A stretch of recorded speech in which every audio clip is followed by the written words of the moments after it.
Okay, my name is Mimi Falge. I'm 46 years old. Today is April 22nd, 2008. We're in Sacramento, California, and I am interviewing my father. I'm the daughter. And I'm Roger Falge. I'm 78 years old, believe it or not. And today's the 24th, I believe. And this is Sacramento, California, and I'm talking with my daughter, Mimi, my oldest daughter. Okay, so we have some questions from all the kids and the grandkids. And first, I'm going to ask some questions from the most important people, the grandchildren. So, Aiden has a question. His question is, what is the happiest day of your life? Oh, my. That's very difficult to answer I'm sure there are lots. because, if you've lived as long as I have, there are a lot of happy days. And sometimes they're very ordinary days, like swimming in the ocean or something, or visiting my grandkids. I think just as an example, so I can't say what the happiest moment is, but one of the biggest thrills in my whole life was when I first saw you after you were born. That was just the first child, and Don't make me cry already. it's a miracle. So, Thanks, Dad. Okay, and this is from Charlotte, and she says, "What is the scariest thing you ever saw?" And then a lion. a lion. No, I wasn't scared of a lion because they were behind a cage in the zoo or on television, so I wasn't really scared of them. I would be if it was right in front of my nose. But the scariest thing, that's an interesting question, Charlotte. It's really hard to answer that, too. I think the scariest thing for me is when I see people suffering. It's not scary exactly, but it affects me more than being afraid does. Just seeing war or suffering or hunger, that's scary to me. Yeah. Okay. And Noah wants to know, who is your most favorite person in the world? Oh, my I most don't think you can answer in the that world? yet. Yeah. Well, living in the world. That's also hard to say because I've known during my life, I've known some great people, especially when I was in the Jesuits, and I think some of those people, aside from my family, some of those people, those men, were my favorite people. I think right now, if you want to put it that way in terms of a public star, who's my favorite public person, I think it's Pope Benedict. Wow. I think he's a great man, a holy man too, in spite of his previous reputation. But anyway. Okay. All right. So now we just have questions from your kids. Okay. What is one thing that you didn't have while you were growing up that you're very thankful to have now? Well, that's a good question too. Can tell these are from my intelligent family. That I have now. I think when you're growing up, you're always looking forward to love and having a relationship. The person of your life. So I'm very happy with my relationship with Tim and Timothea. That is, I always have to clarify that because Tim is different from Timothea. Yes. So I feel very happy with that, and it's something I didn't have before because I was looking forward to it. Okay. Who was or is the most influential person in your life, and in what way was he or she influential? Well, there I'd have to say Jesus is the most influential Mm-hmm. in my life because I spent a lot of time talking to him, Mm-hmm. Mm-hmm. Yeah. reading about him, and so Mm-hmm. forth. Yeah. And especially the years when I was in the Jesuits. Mm-hmm. He, but since then too, Mm-hmm. like maybe like a lot of people, there were times when I was fervently religious, and praying and being careful. And there were times when I wasn't. So Mm-hmm. right now I'm in a good phase. Mm-hmm. Yeah. So when was the time that you weren't? Oh, there were times. In the 70s? When you were Yeah. growing up? Yeah. When you were growing up. Yeah, when I was growing up. That's right.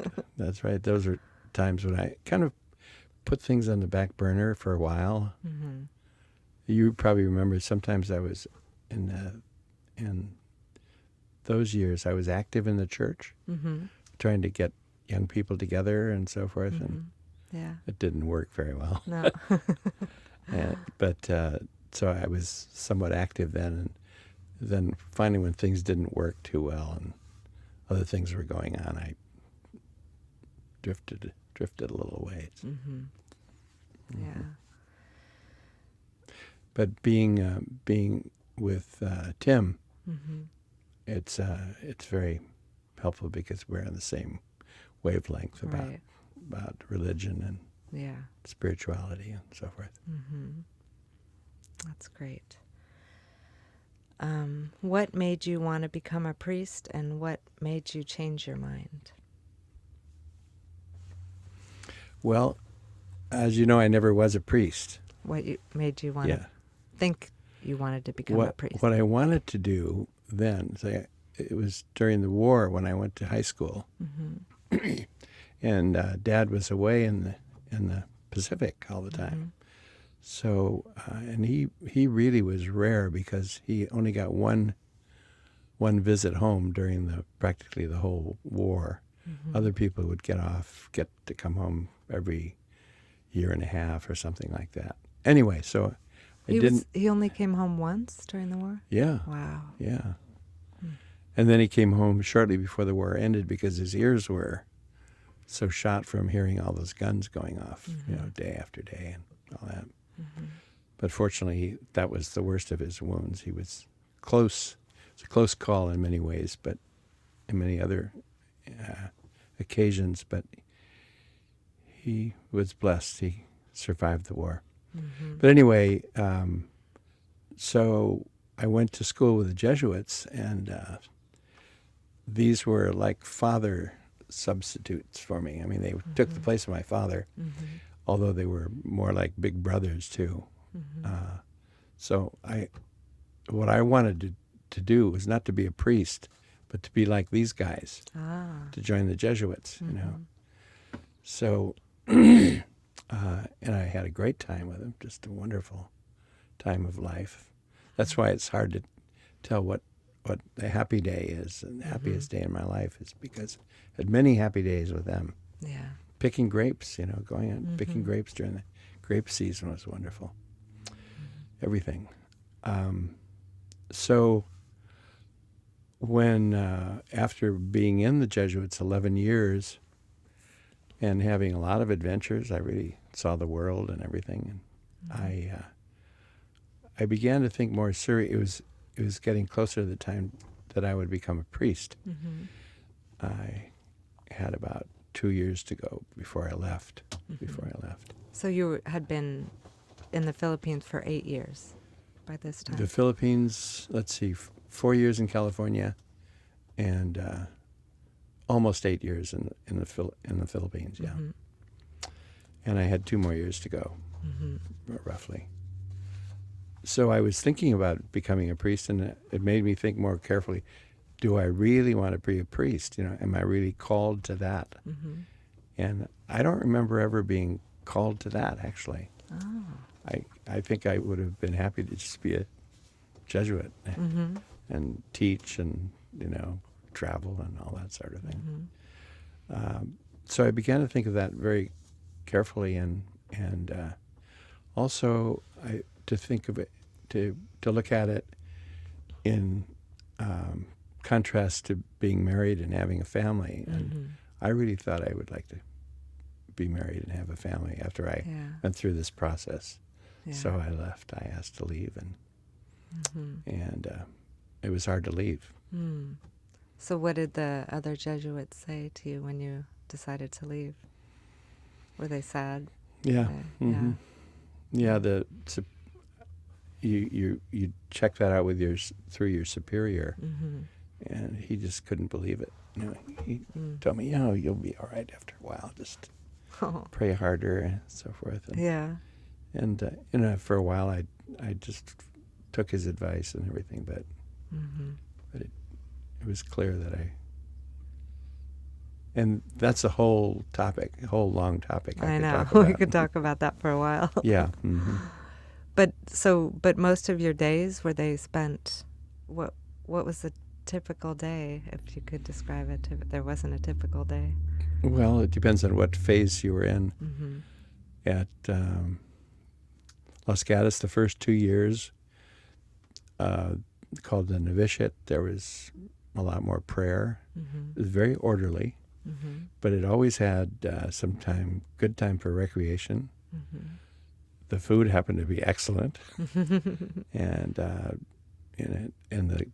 the men were terrific. They're just the greatest bunch of men. And well, anyway, it was a very orderly day, but it very varied too. There's no time to sit around and think that you're bored or anything, ever.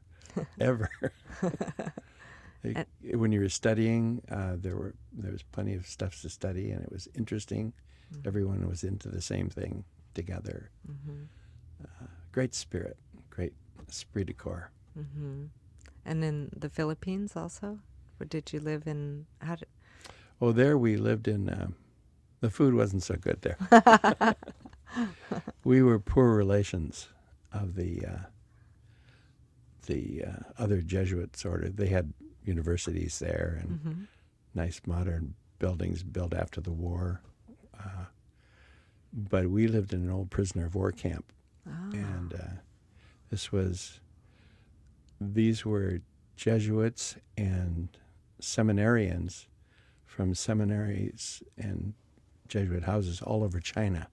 When the communists came in, they would lock up any foreign missionaries, priests, sisters, rabbis, whatever were there. They'd just lock them up. And so everybody who was really connected with religions, they considered it foreign. All this stuff is foreign. So they gradually left China.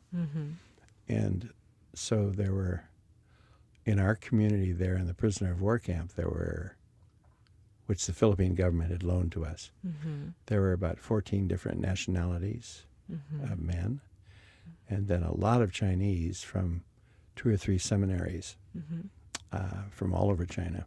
A lot of Chinese there. And so we were quite poor compared to the rest of the Catholic institutions around the Philippines. And sometimes the food wasn't so great, but the spirit was the same. And so you learned Chinese because of all the Chinese? That was one of our jobs that you had to learn. For all the non-Chinese to learn or improve their Chinese. Okay.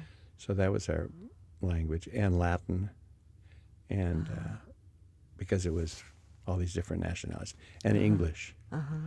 And what about Greek? Is that where you... No, we studied Greek here in the States, Los Gatos, the first 4 years. Although we did some Greek there too, but not much. Okay. Let's see. I think it's kind of... when did you know you wanted to be a father, and what advice do you have for present or future fathers? Well, that's part of the package of getting married. I was old enough and mature enough to understand it wasn't just looking for a woman, the woman in my life. It was finding the partner, the woman partner, and making a family. So I always had the idea of being a father. I didn't know what it would mean. I learned by doing, and it's wonderful. You did a good job, Dad. Thank you. Well, yeah, it's wonderful. It's. I think now, looking back on my life and other people's lives, that they're, when you get close to the end of your life, if you've written books or held office or been a star or something like that, it's not as important as the children, the children you have, children you've loved, And that's true for people who don't have children, the aunt, the wonderful aunts and the sisters who teach, Yeah. The children are very important to them. Yeah. I know my little nephews and niece are very important to me. I know. You're a wonderful aunt. I always said that all my life, that ants are one of the greatest inventions of God, along with grandmothers and mothers, of course. And but fathers. ants are just wonderful. That's nice. Well, I'm happy to be an aunt. Yeah. Okay, we have another question from Aiden. And he asks, what is the saddest day of your life? Well, that's easy. Two saddest days, when my brother died and when my son died.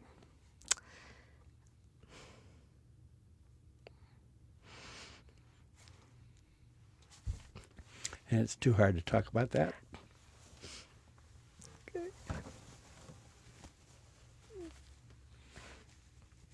Is there anything you'd want your grandkids to know about either of those men?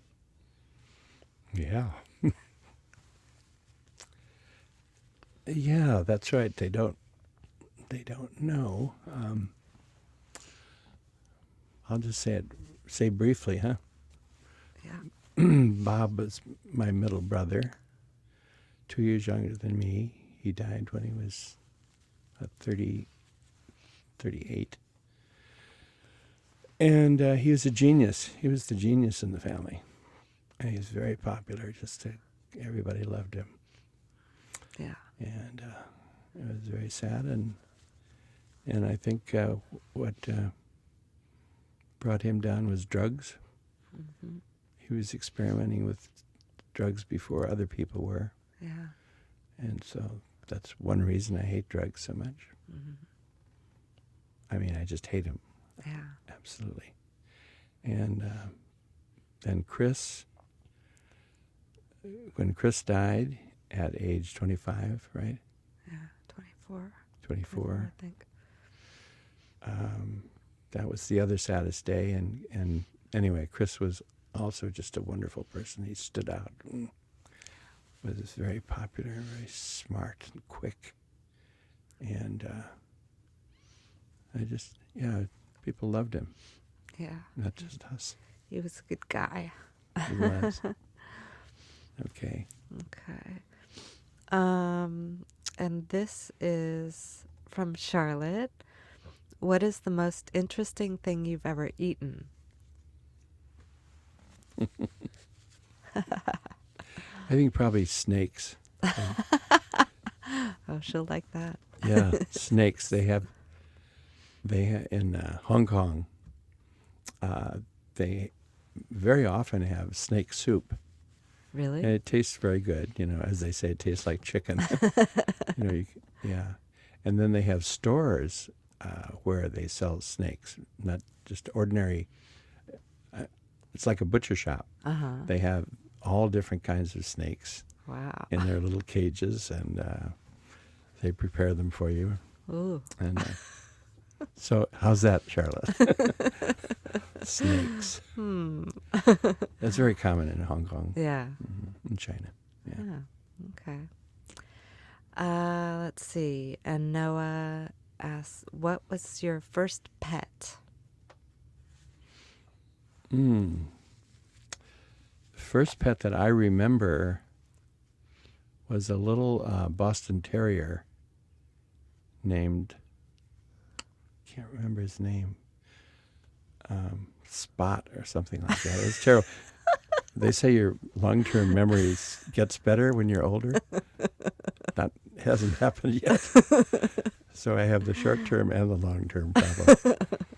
But anyway, Spot was a wonderful dog, and one thing he did, many things that I do remember this, of course, he, when my brother Bob was in danger, he was playing in a railroad, near a railroad trestle near our house, and he was lost, and my mother was frantic looking for him.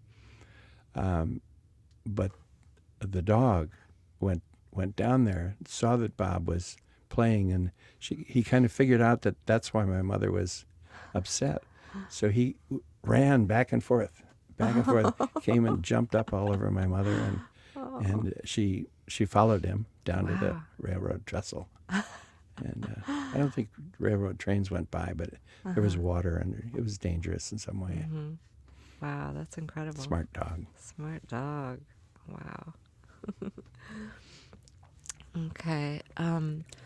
What is one thing that we have today that you wish had never been introduced to society, the world?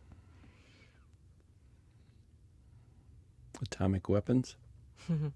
That's a good one. Yeah. I agree.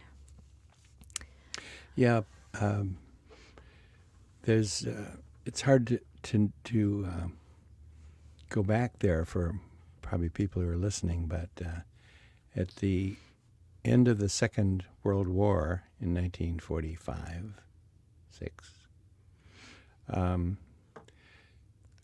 the president of the United States, Harry Truman, decided that we would use this weapon that had been a secret weapon that had been developed, and we would use it on Japan so that they would surrender, and we wouldn't have to go and invade Japan. That's the reason given for it. And by the way, Uncle Enos worked on that did? bomb. Yeah, he was one of these. They brought the smartest physicists from all over the country to Los Alamos, and anyway, so Truman and his government okayed the use of the atomic bomb, and for some reason they made a decision that it should be used on live people, on a live city, 2 live cities. Incredible. And you find a lot of people who say, well, he had to make that decision, otherwise there would have been so many lives lost and all that. I think it was completely immoral looking on it, you know. I think it could have been tested in many other places than on a live city of Hiroshima and Nagasaki. Yeah. So that's why I think it's the worst thing in the world. Yeah. Well, I'd have to agree there. Tell me about the day that, what you remember of when Pearl Harbor was bombed. Okay. Do you want me to go through the story? Yeah. We'd all. You've heard it before. I've heard it before, but everybody wants to. Well, we went to church. We were living in Lanikai, on the other side of the island from Honolulu, and right next to Kailua. So we got in the car, an old Model T, and drove off to church for 8 o'clock Mass. And while we were in church, I remember the night before too, sort of everything stands out in your memory when something like that happens. But and anyway, I won't talk about the night before. But we were in the church and heard bombs going off. Mm-hmm. But we didn't think anything special of it. I didn't, and I noticed the adults didn't either, because they had been blasting a new airfield near us, near where we lived. Mm-hmm. So we thought it's strange they're working on Sunday, Mm-hmm. doing more blasting on Sunday. Mm-hmm. So this persisted during Mass, and they, I guess, looking back on it, they speeded up the Mass somewhat, but I'm not sure of that. But anyway, after Mass, my father was met by another naval officer in uniform. My father wasn't in uniform, but the other officer said something to my father, and I don't know what he said. I was just a little kid, remember? Right, yeah. These are my parents. Right. So I was a little kid. I was 11 years old, going to be 12 in a couple of days. Mm-hmm. That's right. Right before your birthday. And with my two little brothers, Yes. Bob and Dick. Mm-hmm. And so we got in the car and drove home. And on the way home, Bob and I saw these funny-looking planes flying around. Mm-hmm. They didn't have camouflage. All our planes that we saw all the time had camouflage. And these planes were silver, and they were flying around. But my parents were talking in the front seat, and so we were trained not to interrupt our parents. But anyway, they were Japanese planes flying all over, and but not enough for my father to see. So we got home, and in Lanikai, and the phone was ringing in the house. So my father ran into the house to see what was going on, because they were having war games that week. I guess that's why he ran in.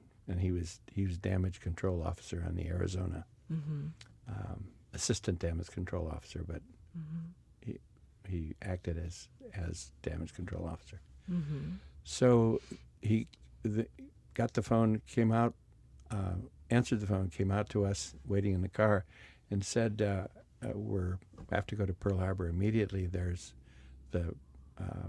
you can come over with me, and you can watch the war games, and then we'll have dinner at the officers club, or late lunch at the officers club. Wow. So we got in the car, piled in, and as we drove out of our house just a little ways down the street, that was the house we rented from the German spy family, the Kuhns.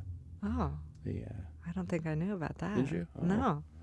Oh, that's a whole story in itself. Wow. The Kuhn family, and because they had a boy a little bit older than me. We were in the Scouts and the Sea Scouts together, and Eberhard, his name was. Eberhard used to show us how they march in Germany with the goose step, He'd march along the Kailua School Lanai, and the deck pounded, doing this goose step. And that's another story. Anyway, as we began to drive down from the high point of Lanikai, we can see the whole Kaneohe Bay in front of us. And over at the end of it was Kaneohe Air Force Base, and it was burning. It was smoke coming up from it.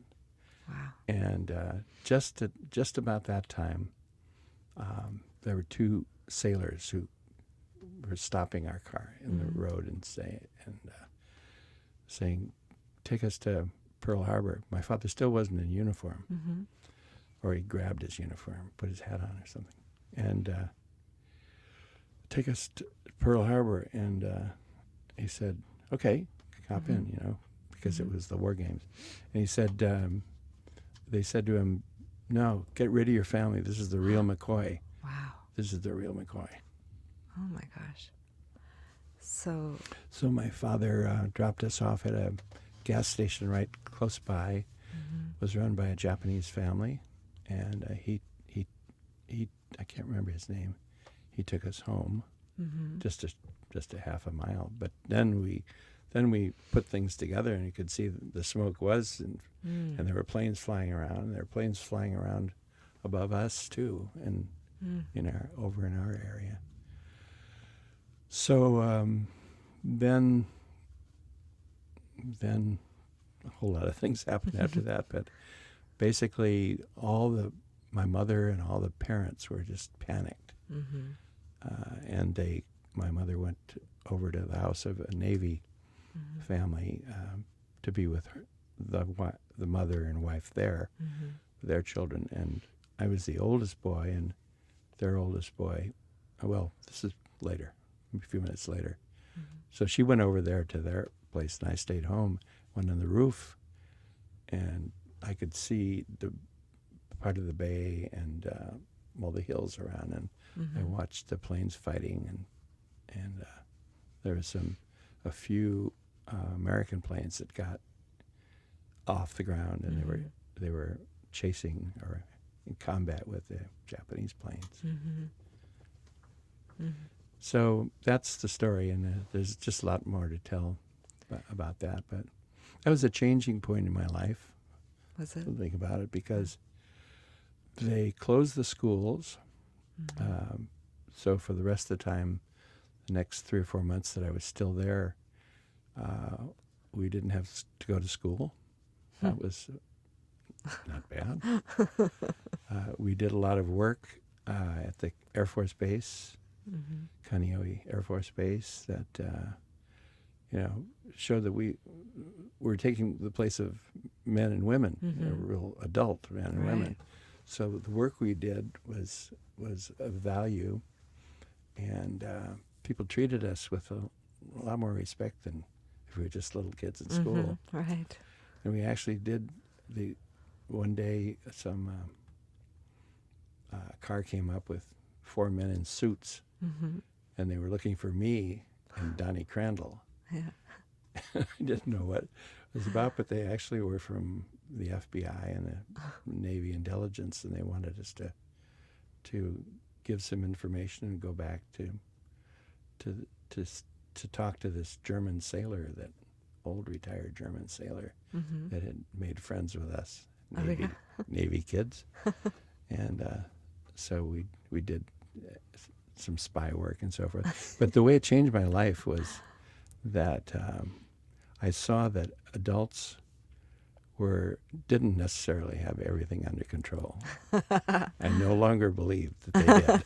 Right. And I thought that, if I act well, I can handle things pretty well for myself. I can get by, And so I entered into a pre-adult stage, and I was skeptical about adults. Really? Oh yeah, I saw some crazy things that people did, that people get panicked, and they do all sorts of strange things. Whereas a boy, you don't, this is interesting. Yeah. Planes are fighting, you don't think that. So anyway, I think I grew up a lot then. And I never changed. And when did you see your father next? Dad had damage control for the whole of Pearl Harbor, so he didn't come back for about 8 or 9 days it was. And there was no information either. There was no information going back and forth, valid information. Everything kind of shut down. And the newspaper, we've got a copy of a newspaper. The headline said, Japanese invading off Barber Point. Or is it Barber Point? Anyway, Japanese invading. And that was near us. And oh my gosh. So they were spreading rumors. They were spreading rumors. And so things were very much out of control. But anyway, couldn't talk to my father. But he came back 8 or 9 days later, and he was just exhausted, and the oil and the fire and the smoke had burned in, absorbed into his skin, and his eyes the whites of his eyes were black and everything. Wow. He was just, but he was safe. So yeah. So your grandma didn't know anything either during that time? No, Like she couldn't, no, she had no no, idea if he was no. So alive you or, can see why yeah, a lot of the wives and families would be panicked. yeah, definitely. Wow. And so did Grandpa tell you anything about it? Oh yeah, Did he? Yeah. yeah. As soon as he arrested, I got then he took me over Mm-hmm. to Pearl Harbor and the Air Force Base next to it. Mm-hmm. A couple of days after he came back, he brought me back with him. Oh, he did? He was then in charge of doing the lighting at Pearl Harbor, the special kind of lighting you need to do during wartime. Oh, okay. Keeping there's certain amount of light you can use Mm-hmm. in cars and trucks and so forth. But Oh, okay. that was his job. Wow. Oh my gosh. So let's see. What is one thing to change it, which is we just have a few minutes, but what is one thing that you know now that you wish you had known when you were younger?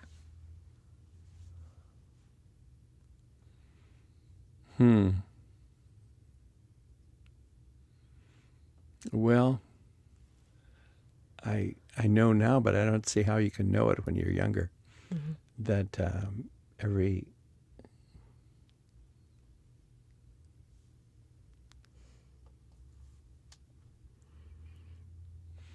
every day and every minute is important, because our life doesn't go on forever. Yeah. So if you're going to do something, get on with it. Do it. That includes, telling people you love them. Yeah. It includes your spiritual life, connection with God. It includes maybe even books you want to write, whatever. Yeah. But I don't think you can learn that. I don't think you can really realize that until you learn it from your own experience and I don't in think your so bones. either. I think it's, it just What you comes can with- say, you can translate it into something practical, is live in the moment. Yes. Live now. Yeah. I agree. That is important. Let's see. What is the one thing that you would have done differently if you had your life to live over?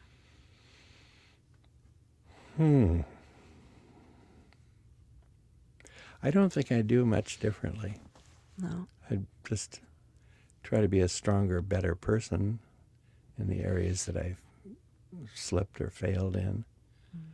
That I would try to change.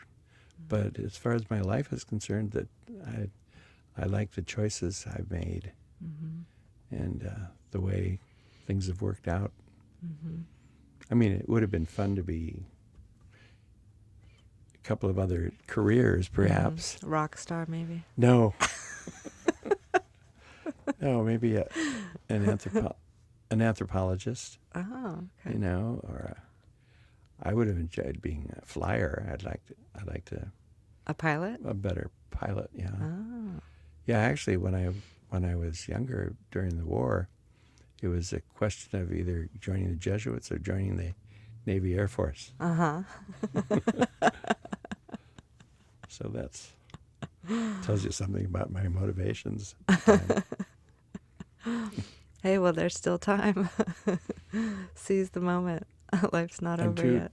I'm too late. I know they're hard pressed for recruiting, but they're not going to recruit me into the Navy Air Force. That's funny.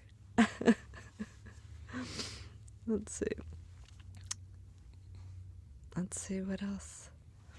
Wow, we've covered a lot of stuff. That's good. Yeah. Is there anything else you want to say to your little niece and nephews that are listening? You mean to Aiden and Charlotte Yeah. and Noah? Noah? Yeah. Well, Well, I love you very much, and I hope all three of you, have a very full life, and that I think of a lot of what's important in getting a full life is to think about your values. What's important to you, and there's some things that are important to people in in our American culture that don't have very high value, I think. So I'm just saying, watch out for that stuff. Find out what it is. Watch out for it. Don't go that way. Go with the high values. And you'll have a wonderful, deep, happy, loving life. Yeah, somehow I don't think we have to worry too much about them. No. Because they have good role models. I know they do, Parents. yeah. That's right. That's another thing. Watch your mother and father. They know that too. Yes. Yeah. Aw. Well, thank you. You're a wonderful interviewer. Time My has first passed so time. quickly. Yeah. Oh, I love you, Dad. I love you too. Very much. Thank you. Thank you.